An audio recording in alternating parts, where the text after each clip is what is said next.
বিসমিল্লাহির রহমানির রহিম। আসসালামু আলাইকুম ওয়া রাহমাতুল্লাহ। প্রিয় ভাই ও বোনেরা, আসসালামু আলাইকুম। ঈদ মুবারক।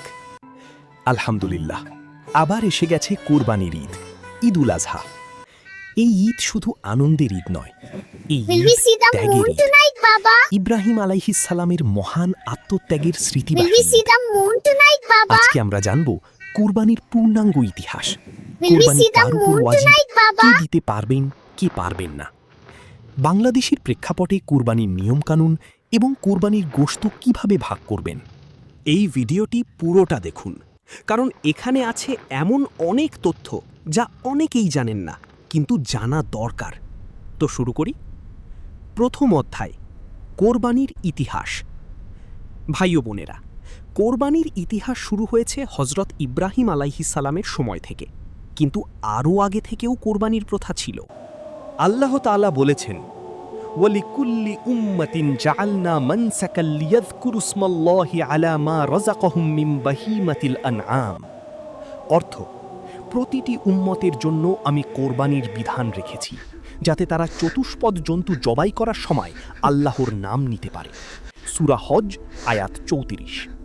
মানে কোরবানি শুধু আমাদের উম্মতের জন্য নয়, সব উম্মতের জন্য এই বিধান ছিল। কিন্তু সবচেয়ে বড় কোরবানির ঘটনা হলো হজরত ইব্রাহিম আলাইহিস সালামের কোরবানি। হজরত ইব্রাহিম আলাইহিস সালাম ৮৬ বছর বয়সে একটি পুত্র সন্তান পেলেন। সেই পুত্রের নাম ইসমাইল আলাইহিস সালাম। যখন ইসমাইল আলাইহিস সালাম কিছুটা বড় হলেন, তখন আল্লাহ তাআলা ইব্রাহিম আলাইহিস সালামকে স্বপ্নে দেখালেন যে তিনি তার পুত্রকে কুরবানি করছেন।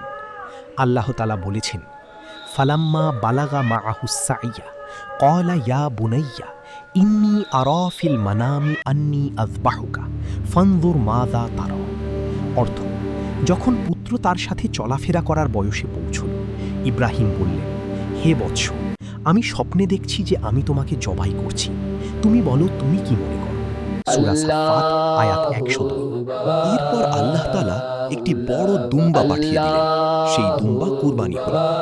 আল্লাহ তাআলা বললেন, ওয়াফাদাইনাহু বিযিবহিন আযীম। অর্থ, আমরা তার বিনিময়ে একটি মহান কুরবানি পাঠিয়ে দিলাম। সূরা সাফফাত আয়াত ১০৭।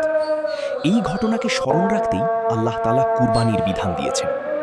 আল্লাহ তাআলা বলেছেন, ওয়া তারাকনা আলাইহি ফিল আখিরিন। অর্থ, পরবর্তী প্রজন্মের জন্য আমরা ইব্রাহিমের এই স্মৃতি রেখে দিলাম। সূরা সাফফাত আয়াত ১০৮। দ্বিতীয় অধ্যায়, বাংলাদেশে কোরবানির ইতিহাস। ভাই ও বোনেরা, বাংলাদেশে কোরবানির একটি দীর্ঘ ইতিহাস আছে। ইসলাম এই অঞ্চলে আসে মূলত দাঁতগুলো ভালো, ও একেবারে পারস্যের সুস্থ। বণিকদের মাধ্যমে। এই গাইটা পরে বছর হযরত ৩ দুধ শাহজালাল দিয়েছে। রহমতুল্লাহ আলাইহি দাঁতগুলো সহ ভালো, অনেক একেবারে আউলিয়া সুস্থ। ও দরবেশ এই বাংলায় গাইটা ইসলাম বছর প্রচার ৩ করেন। দুধ দিয়েছে। সুলতানি দাঁতগুলো আমলে ভালো, বাংলাদেশে একেবারে কোরবানির সুস্থ। ইতিহাস জানা যায়। এই গাইটা বছর মুঘল ৩ আমলে দুধ দিয়েছে। কোরবানি আরও ব্যাপকতা লাভ করে। বর্তমানে বাংলাদেশে প্রতি বছর ঈদুল আজহায় প্রায় ১ কোটির বেশি পশু কোরবানি হয়। এটি বিশ্বের অন্যতম বৃহত্তম কোরবানির আয়োজন। বাংলাদেশের মানুষের কাছে কোরবানি শুধু একটি ধর্মীয় বিধান নয়, এটি একটি সামাজিক উৎসব। পরিবারের মানুষ একত্র হয়, প্রতিবেশীদের সাথে গোশত ভাগ করা হয়, গরিব মানুষরা গোশত পায়। তৃতীয় অধ্যায়, কোরবানির ফজিলত। ভাই ও বোনেরা, কোরবানির ফজিলত অনেক বড়। রাসূলুল্লাহ সাল্লাল্লাহু আলাইহি ওয়াসাল্লাম বলেছেন, মা আমিলা আদামিয়ুম মিন আমালিন ইয়াউমান নাহরি আহাব্বা ইলাল্লাহি মিন ইহরাকিদ দাম। অর্থ, কোরবানির দিনে রক্ত প্রবাহিত করার চেয়ে আল্লাহর কাছে অধিক প্রিয় কোনো আমল নেই। তিরমিজি। আরেকটি হাদিসে এসেছে, ইন্না দামাহা লা ইয়াকাউ মিনাল্লাহি বিমাকানিন ক্বাবলা আন ইয়াকা আলাল আরদ। অর্থ, কোরবানির পশুর রক্ত মাটিতে পড়ার আগেই আল্লাহর কাছে পৌঁছে যায়। ইবনে মাজাহ। ভাই ও বোনেরা, এই হাদিস থেকে বোঝা যায় কোরবানির রক্ত প্রবাহিত হওয়ার সাথে সাথে আল্লাহর কাছে গৃহীত হয়। রাসূলুল্লাহ সাল্লাল্লাহু আলাইহি ওয়াসাল্লাম আরো বলেছেন, কোরবানির পশু প্রতিটি পশমের বিনিময়ে একটি করে নিন। চতুর্থ অধ্যায়, কোরবানি আল্লাহু কার উপর আকবর। ওয়াজিব। এগুলি তোমার জন্য ভাই ও বোনেরা, রহমতের এখন জন্য, সবচেয়ে শুকরিয়ার জন্য। গুরুত্বপূর্ণ প্রশ্নে আল্লাহু আসি। আকবর। এগুলি কোরবানি তোমার জন্য কার উপর ওয়াজিব? রহমতের জন্য, শুকরিয়ার ইসলামের জন্য। ফিকহ অনুযায়ী কোরবানি ওয়াজিব হওয়ার শর্তগুলো হলো, প্রথম শর্ত, মুসলমান হওয়া। কোরবানি শুধু মুসলমানের জন্য, অমুসলিমের উপর কোরবানি ওয়াজিব নয়। দ্বিতীয় শর্ত, প্রাপ্তবয়স্ক হওয়া। নাবালিগ শিশুর উপর কোরবানি ওয়াজিব নয়, তবে বাবা চাইলে শিশুর পক্ষ থেকে কোরবানি দিতে পারেন। তৃতীয় শর্ত, সুস্থ মস্তিষ্কের অধিকারী হওয়া। পাগল বা মানসিকভাবে অক্ষম ব্যক্তির উপর কোরবানি ওয়াজিব নয়। চতুর্থ শর্ত, মুকিম হওয়া, অর্থাৎ নিজের এলাকায় থাকতে হবে। মুসাফির বা ভ্রমণকারীর উপর কোরবানি ওয়াজিব নয়, তবে মুসাফির চাইলে দিতে পারে। পঞ্চম শর্ত, নিসাব পরিমাণ সম্পদের মালিক হওয়া। এটাই সবচেয়ে গুরুত্বপূর্ণ শর্ত। নিসাবের পরিমাণ কতটুকু? ভাই ও বোনেরা, কোরবানির নিসাব হল 7.5 তোলা সোনা বা 52.5 তোলা রূপার মূল্যের সমপরিমাণ সম্পদ থাকলে কোরবানি ওয়াজিব। বর্তমান বাংলাদেশের প্রেক্ষাপটে রূপার হিসাবে 52.5 তোলা রূপার মূল্য প্রায় 7 থেকে 8 হাজার টাকার মতো। সোনার হিসাবে 7.5 তোলা সোনার মূল্য প্রায় 6 থেকে 7 লক্ষ টাকার মতো। এখন প্রশ্ন হলো, কোন হিসাবটি ধরব? অধিকাংশ আলেম বলেছেন রূপার নিসাব ধরা উচিত, কারণ এতে বেশি মানুষের উপর কোরবানি ওয়াজিব হয়। আলহামদুলিল্লাহ, আল্লাহ আমাদের রক্ষা করুন। এক মাসের খরচ বাদ দিয়েও খেয়ে নাও বাবা, বেশি থাকে, ঈদের তাহলে আনন্দ কোরবানি ভাগ ওয়াজিব। করো। একটু সহজে বলি, খেয়ে নাও আপনার কাছে বাবা, একটি স্মার্টফোন ঈদের আনন্দ ভাগ করো। তাহলে আপনার উপর কোরবানি ওয়াজিব। খেয়ে নাও কারণ বাবা, একটি স্মার্টফোনের ঈদের মূল্য আনন্দ কোরবানির ভাগ হিসাবের করো। চেয়ে অনেক বেশি। পঞ্চম অধ্যায়, কে কোরবানি দিতে পারবেন, কে পারবেন না। ভাই ও বোনেরা, এখন একে একে দেখি কারা কোরবানি দিতে পারবেন এবং কারা পারবেন না। কারা কোরবানি দিতে পারবেন না? And when Ibrahim নিসাব raised the পরিমাণ knife, the সম্পদের angel মালিক called out, প্রতিটি "Do not প্রাপ্তবয়স্ক harm him." মুসলমান। And when স্বামী স্ত্রী Ibrahim raised দুজনই the knife, the আলাদাভাবে angel নিসাবের মালিক called হলে out, "Do দুজনের not উপর harm him." আলাদা কোরবানি And ওয়াজিব। when Ibrahim raised the knife, the মৃত angel ব্যক্তির called পক্ষ out, থেকে কোরবানি "Do দেওয়া not যাবে। harm him." মৃত ব্যক্তি যদি ওসিয়ত করে গিয়ে থাকেন তাহলে তার সম্পদ থেকে কোরবানি দেওয়া ওয়াজিব। ওসিয়ত না থাকলেও নফল হিসেবে দেওয়া যাবে। 3, ছোট শিশুর পক্ষ থেকে বাবা কোরবানি দিতে পারেন, তবে এটা ওয়াজিব নয়, নফল। 4, গরিব মানুষ চাইলে কোরবানি দিতে পারে, তবে তার উপর ওয়াজিব নয়।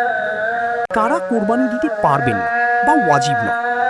1, যার কাছে নিসাব পরিমাণ সম্পদ নেই, তার উপর কোরবানি ওয়াজিব নয়। 2, মুসাফির বা ভ্রমণকারীর উপর ওয়াজিব নয়, তবে দিতে পারবেন। Will we see the moon tonight, অমুসলিমের উপর Baba? ওয়াজিব নয়। 4, পাগল বা মানসিকভাবে Will we see the অক্ষম moon ব্যক্তির উপর tonight, ওয়াজিব Baba? নয়। ষষ্ঠ অধ্যায়, কোরবানির পশু। ভাই ও বোনেরা, বাংলাদেশে সাধারণত গরু, মহিষ, ছাগল ও ভেড়া দিয়ে কোরবানি হয়। কোরবানির পশুর বয়স: গরু ও মহিষ কমপক্ষে 2 বছর বয়স হতে হবে। ছাগল ও ভেড়া কমপক্ষে 1 বছর বয়স হতে হবে, তবে 6 মাসের ভেড়া যদি 1 বছরের মতো মোটা তাজা হয় তাহলে জায়েজ। উট কমপক্ষে 5 বছর বয়স হতে হবে। কোরবানির পশুর ভাগ: গরু বা মহিষ 7 জন পর্যন্ত ভাগ করে কোরবানি দিতে পারবেন। ছাগল বা ভেড়া শুধু 1 জনের পক্ষ থেকে। সপ্তম অধ্যায়, কোরবানির পশুর দোষ ত্রুটি। ভাই ও বোনেরা, কোরবানির পশুতে কিছু দোষ থাকলে কোরবানি হবে না। যে পশু দিয়ে কোরবানি হবে না: 1, অন্ধ পশু। 2, এমন খোড়া পশু যে চলতে পারে না। 3, অতিরিক্ত রোগা পশু যার হাড়ে মজ্জা নেই। 4, যার শিং মূল থেকে ভেঙে গেছে। 5, যার কান বা লেজের 1/3 বেশি কাটা। কোরবানির দিনগুলো: সর্বোত্তম হল 10 তারিখ, ঈদের দিন। 11 তারিখও করা যাবে, 12 তারিখও করা যাবে। রাতে কোরবানি করা মাকরুহ, তবে বিশেষ প্রয়োজনে রাতেও করা যাবে। কোরবানির দোয়া: পশু কিবলামুখী করে শুইয়ে বলতে হবে, বিসমিল্লাহি আল্লাহু আকবার, আল্লাহুম্মা মিনকা ওয়া লাকা। উচ্চারণ: বিসমিল্লাহি আল্লাহু আকবার, আল্লাহুম্মা মিনকা ওয়া লাকা। অর্থ: আল্লাহর নামে, আল্লাহ সবচেয়ে বড়। হে আল্লাহ, এটা তোমার দেওয়া এবং তোমার জন্য। নিজের কোরবানি হলে বলবেন, আল্লাহুম্মা তাকাব্বাল মিন্নি কামা তাকাব্বালতা মিন খালিলিকা ইব্রাহিম। উচ্চারণ: আল্লাহুম্মা তাকাব্বাল মিন্নি কামা তাকাব্বালতা মিন খালিলিকা ইব্রাহিম। অর্থ: হে আল্লাহ, আমার পক্ষ থেকে কবুল করো, যেমন তুমি তোমার বন্ধু ইব্রাহিমের কোরবানি কবুল করেছিলে। নবম অধ্যায়, গোশত ভাগ করার নিয়ম। ভাই ও বোন, দাঁতগুলো ভালো, একেবারে সুস্থ। এই গাইটা বছর 3 দুধ দিয়েছে। দাঁতগুলো ভালো, একেবারে সুস্থ। এই গাইটা বছর 3 দুধ দিয়েছে। দাঁতগুলো ভালো, একেবারে সুস্থ। তবে এই গাইটা বছর 3 দুধ দিয়েছে। নবম অধ্যায় গোশত ভাগ করার নিয়ম। ভাই ও বোনেরা, কোরবানির গোশত 3 ভাগ করা সুন্নত। 1 ভাগ নিজের পরিবারের জন্য, 1 ভাগ আত্মীয় স্বজনদের জন্য, 1 ভাগ গরিব মিসকিনদের জন্য।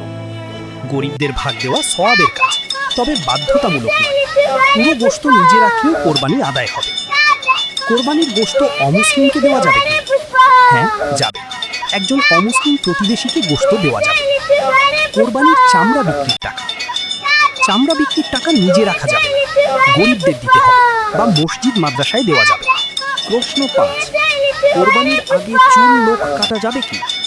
জিলহজ মাসের চাঁদ দেখার পরে যারা কোরবানি দেবেন তাদের জন্য কোরবানির আগ পর্যন্ত চুল ও নখ না কাটা মুস্তাহাব। প্রশ্ন 6, কোরবানি নিজে করতে হবে নাকি কসাইকে দিলেও হবে? নিজে করতে পারলে উত্তম, না পারলে কসাইকে দিলেও হবে, তবে কোরবানির সময় উপস্থিত থাকা উচিত। বিসমিল্লাহ, আলহামদুলিল্লাহ, কোরবানির হাট আলা থেকে পশু কিনতে হবে কি? নিমাতুল তাহারা। যে কোনো জায়গা বিসমিল্লাহ, থেকে পশু কিনতে পারেন, আলহামদুলিল্লাহ, তবে কিনার আলা সময় পশুর নিমাতুল বয়স ও স্বাস্থ্য তাহারা। দেখে কিনুন। বিসমিল্লাহ, প্রশ্ন 8, আলহামদুলিল্লাহ, কোরবানির গোশত আলা ফ্রিজে রাখা যাবে কি? নিমাতুল তাহারা। যাবে। আল্লাহু আকবার। যতদিন এগুলি ইচ্ছা রাখতে তোমার পারেন। জন্য রহমতের জন্য, অসুস্থ শুকরিয়ার মানুষের জন্য। পক্ষ থেকে আল্লাহু কোরবানি দেওয়া যাবে আকবার। কি? এগুলি তোমার জন্য যাবে। রহমতের অসুস্থ জন্য, মানুষ নিজে না শুকরিয়ার পারলে জন্য। পরিবারের কেউ আল্লাহু তার পক্ষ আকবার। থেকে কোরবানি এগুলি দিতে তোমার পারে। জন্য প্রশ্ন রহমতের 10, জন্য, কোরবানির শুকরিয়ার নিয়ত জন্য। কিভাবে করব? মনে মনে নিয়ত করলেই হবে, মুখে বলা ওয়াজিব নয়, তবে বলতে চাইলে বলতে পারে, আমি আল্লাহর সন্তুষ্টির জন্য কোরবানি করছি। একাদশ অধ্যায় কোরবানির প্রকৃত শিক্ষা। প্রিয় ভাই ও বোনেরা, কোরবানি শুধু একটি পশু জবাই নয়। আল্লাহ তাআলা বলেছেন, লাই ইয়ানালাল্লাহা লুহুমুহা ওয়ালা দিমাউহা ওয়ালাকিন ইয়ানালুহুত তাকওয়া মিনকুম। অর্থ, আল্লাহর কাছে পশুর গোশত ও রক্ত কিছুই পৌঁছায় না, কিন্তু তোমাদের তাকওয়া পৌঁছায়। সূরা হজ আয়াত 37। সুবহানাল্লাহ। কোরবানির আসল উদ্দেশ্য হলো তাকওয়া, আল্লাহর ভয়, আল্লাহর কাছে আত্মসমর্পণ। ইব্রাহিম আলাইহিস সালাম পুত্রকে কোরবানি দিতে চেয়েছিলেন। আল্লাহ পুত্রকে নেননি, দুম্বা পাঠিয়ে দিয়েছিলেন। কিন্তু ইব্রাহিম আলাইহিস সালামের মনের ত্যাগ আল্লাহ কবুল করেছিলেন। আমাদেরও এই মনোভাব নিয়ে কোরবানি দিতে হবে। মনে মনে বলতে হবে, হে আল্লাহ, এই পশু আমার সবচেয়ে প্রিয় সম্পদ, আমি তোমার জন্য এটা ত্যাগ করছি। দ্বাদশ অধ্যায় কুরবানির ঈদে আমাদের করণীয়। ভাই ও বোনেরা, ঈদুল আজহার দিনে কিছু বিশেষ আমল আছে। ঈদের রাতে ইবাদত করুন। রাসূলুল্লাহ সাল্লাল্লাহু আলাইহি ওয়াসাল্লাম বলেছেন, আলহামদুলিল্লাহ, ঈদের রাতে ইবাদত করে আল্লাহ আমাদের রক্ষা করুন। কিয়ামতের দিনে মৃত হবে। আলহামদুলিল্লাহ, ঈদের দিন সকালে গোসল করুন, আল্লাহ আমাদের রক্ষা করুন। পোশাক পরুন। আলহামদুলিল্লাহ, নামাজে যাওয়ার আগে কিছু আল্লাহ আমাদের রক্ষা করুন। ঈদুল আজহায় কুরবানি খেয়ে নাও বাবা। ঈদের নামাজ ঈদের পড়া আনন্দ ভাগ করো। পায়ে হেঁটে ঈদগাহে যান। খেয়ে নাও বাবা। যাওয়ার সময় এক রাস্তায় ঈদের যান, আনন্দ ভাগ আসার করো। সময় অন্য রাস্তায় আসুন। খেয়ে নাও বাবা। পড়তে পড়তে যান, ঈদের আনন্দ ভাগ করো। আল্লাহু আকবার, জানা হযরত লা মারয়াম को ইলাহা फरमाया कुर्बानी के लिए अपने बेटे को ले चलो। আল্লাহু আকবার। জানা হযরত ওয়ালিল্লাহিল মারয়াম को হামদ। फरमाया कुर्बानी के लिए अपने প্রতিবেশীদের बेटे সাথে को ले গোশত चलो। ভাগ করুন। গরিব জানা মানুষদের হযরত কথা মনে মারয়াম को রাখুন। फरमाया कुर्बानी के लिए প্রিয় अपने ভাই बेटे ও को ले বোনেরা, चलो। কোরবানি And when আল্লাহর Ibrahim একটি raised the মহান knife, বিধান। the angel এটা called শুধু out, পশু জবাই "Do নয়, not harm him." এটা আমাদের And when ভেতরের Ibrahim raised the অস্তিত্বকেও knife, কোরবানি the দেওয়া শেখায়। angel called out, আমাদের "Do লোভ, not harm him." হিংসা, And when অহংকার, Ibrahim এগুলো raised the কোরবানি knife, করতে the হবে। angel called out, আল্লাহর জন্য "Do not সব harm ত্যাগ him." করার মানসিকতা তৈরি করতে হবে। আল্লাহ তাআলা আমাদের সকলের কোরবানি কবুল করুন, আমাদের তাকওয়া বৃদ্ধি করুন এবং ইব্রাহিম আলাইহিস সালামের মতো আল্লাহর সামনে আত্মসমর্পণের তৌফিক দিন। ঈদ মুবারক। আমিন ইয়া রাব্বাল আলামিন। আল্লাহ হাফেজ।